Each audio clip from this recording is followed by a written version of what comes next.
Good morning all of you. कैसे हैं आप सभी? आई होप कि आप लोग बहुत ही अच्छे होंगे और बहुत ही अच्छे से पढ़ाई कर रहे होंगे। मैं नामिका पांडे आप सभी का सेशन पॉइंट पर स्वागत करती हूं और आज का अपना क्लास स्टार्ट करती हूं। इससे पहले हम लोग 3 क्वेश्चन एक्सरसाइज 2.2 के 3 क्वेश्चन सॉल्व कर चुके हैं। आज हम लोग चौथा क्वेश्चन सॉल्व करेंगे पॉलिनोमियल चैप्टर के। तो आइए यहाँ से इस क्लास को स्टार्ट करते हैं। जो बच्चे इसके पहले वाले वीडियो नहीं देखे हैं वह इनके पहले वाले वीडियो भी जरूर देखें। तो चौथा है find the zeros of the polynomial in each of the following cases.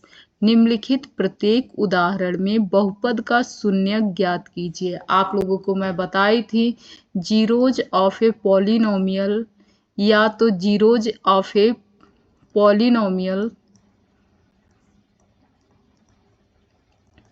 या बहुपदों के शून्यक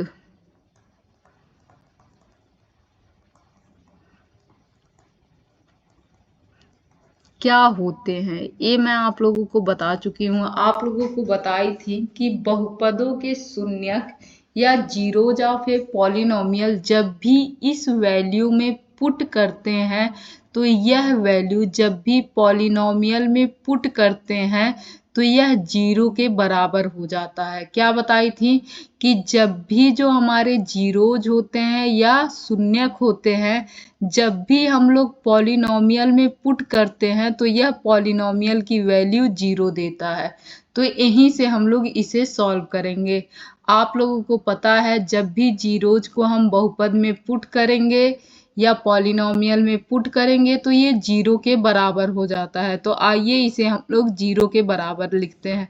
तो एट फर्स्ट क्या करेंगे, हमें पता है कि जब भी बहुपदों में शून्य को रखते हैं तो यह जीरो के बराबर हो जाता है। तो ये हमारी P X is equal to क्या हो जाएगी, जीरो हो जाएगी। अब पी एक्स की वैल्यू क्या है, एक्स प्लस 5 है, इज इक्वल टू जीरो हो जाए, इज इक्वल टू जीरो हो जाएगी। फिर x इज इक्वल टू -5 आ जाएगा हमारा आंसर। यानी कि इस बहुपद में अगर हम लोग x के जगह -5 लिख दें तो ये किसके बराबर हो जाएगा, जीरो के बराबर हो जाएगा। आइए नेक्स्ट क्वेश्चन करते हैं सॉल्व। नेक्स्ट क्वेश्चन हमारा क्या है कि P X is equal to X -5। आप लोगों को पता है कि जब भी जीरोज को किसी भी पॉलिनोमियल में रखते हैं पुट करते हैं तो यह जीरो के बराबर हो जाता है। तो हम लोग इसे सॉल्व करेंगे और x की वैल्यू हमारी क्या मिलेगी, तो +5। इट मीन्स दैट अगर यहाँ हम लोग 5 पुट कर दें तो हमें यह वैल्यू जीरो के बराबर मिल जाएगी और यह 5 इस पॉलिनोमियल का जीरोज या शून्यक कहलाएगा।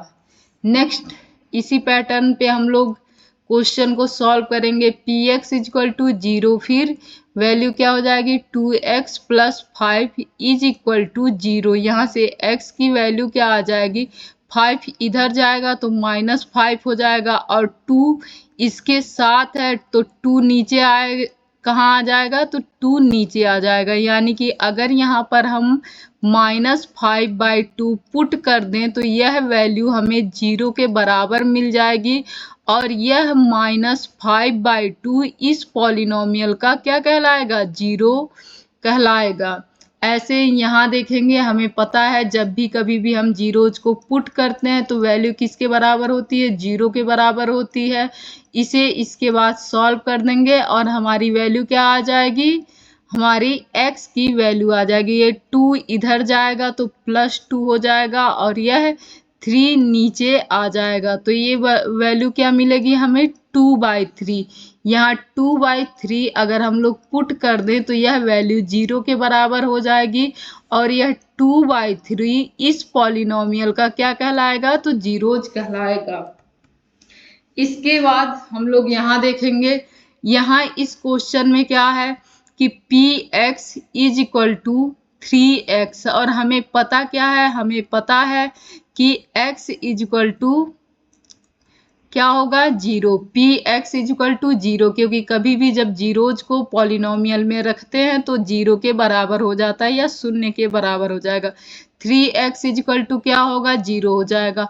अब यहाँ पर 3, क्या 3 0 के बराबर है? आप लोग कहेंगे 3 0 के बराबर है। कभी पॉसिबल ही नहीं है कि हम लोग कह दें नहीं नहीं भाई 3 0 के बराबर है। तो 3 तो 0 के बराबर नहीं होगा, तो x किसके बराबर होना चाहिए, 0 के बराबर। अगर यहाँ पर x की वैल्यू 0 रख दें तो हमें इस पॉलिनोमियल की वैल्यू क्या मिलेगी, 0 मिल जाएगी। और यह जो 0 हमारा आया है या शून्य हमारा आया है, यही इस पॉलिनोमियल के लिए क्या कहलाएगा, जीरोज कहलाएगा। यहाँ पर भी सेम यही क्वेश्चन यहाँ पर भी पुट कर रखा है, बट यहाँ क्या है 3 लिख दिया है और यहाँ क्या लिखा है, a लिख दिया है। तो px बराबर फिर से हम लोग क्या करेंगे, 0 लिखेंगे। क्यों? क्योंकि जब भी 0 किसी भी पॉलिनोमियल में रखने पर वैल्यू 0 आ जाए तो ये हमारा जीरोज कहलाता है। 0 0 0 0 में बस 0 ही आ रहा है। इससे अच्छा मैं आप लोगों को बता देती हूँ, जब किसी भी जीरोज को जब पॉलिनोमियल में पुट किया जाता है तो वह वैल्यू क्या आती है, 0 ही आती है।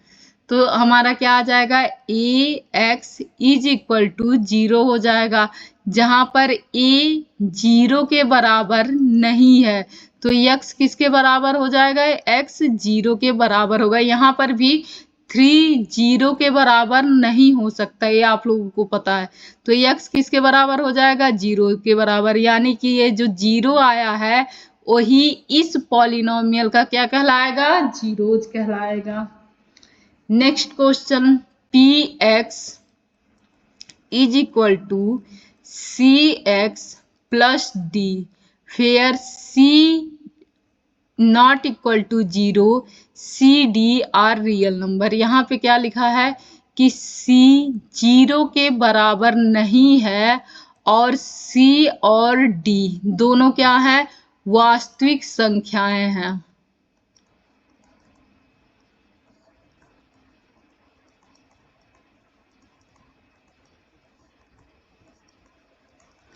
इसमें हिंदी टाइपिंग नहीं हो पाई थी तो इसीलिए मैंने हिंदी लिख दिया।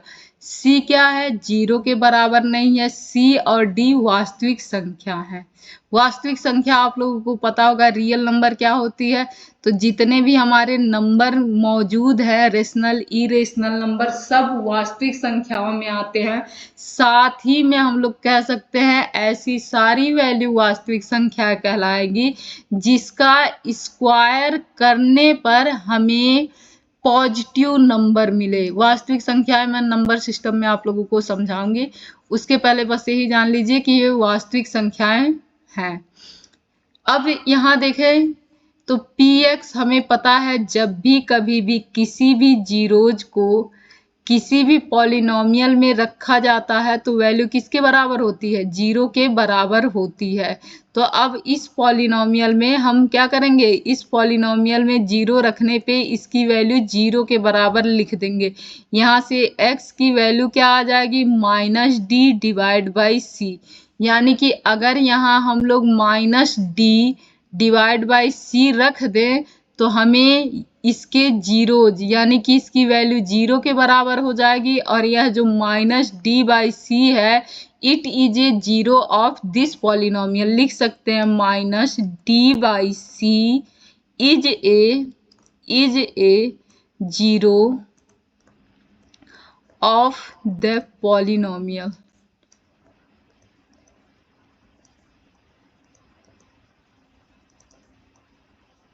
Polynomial P X is equal to C X plus D.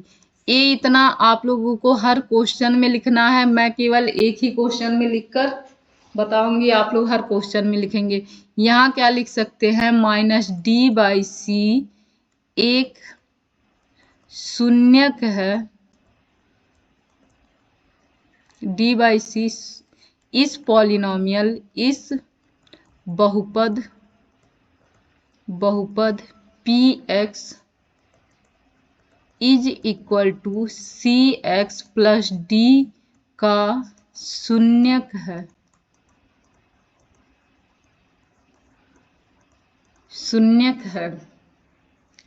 अब यह जो चैप्टर हमारा था, कौन सा चैप्टर हमारा चल रहा था, एक्सरसाइज 2.2, इसके सारे क्वेश्चन हम लोग सॉल्व कर चुके हैं। Question number 1, question number 2, question number 3 and question number 4 हमारे पूरे क्वेश्चन सॉल्व हो चुके हैं। यानी कि हमारा जो पॉलिनॉमियल का एक्सरसाइज, यहाँ लिखते हैं, पॉलिनॉमियल का एक्सरसाइज 2.1 और 2.2 खत्म हो चुके हैं। अब हम लोग करेंगे एक्सरसाइज 2.3। एक्सरसाइज 2.3 में फैक्टर के बारे में बताया गया है या फैक्टराइजेशन के बारे में बताया गया है। तो देखिए, अगर कोई पॉलिनॉमियल हो ax⁻³ plus bx² plus cx plus d, या तो हमारा कोई ऐसा पॉलिनॉमियल हो जिसे हम लोग क्या कह सकते हैं, एक एग्जाम्पल मैं ली थी, उसी एग्जाम्पल को लेके आप लोगों को बताती हूँ। px = x² plus 5x plus 6। अगर इस क्वेश्चन में हम लोग देखें तो हमें क्या मिला था, हमारी जो जीरोज की वैल्यू आई थी वह -3 आई थी और -2 आई थी।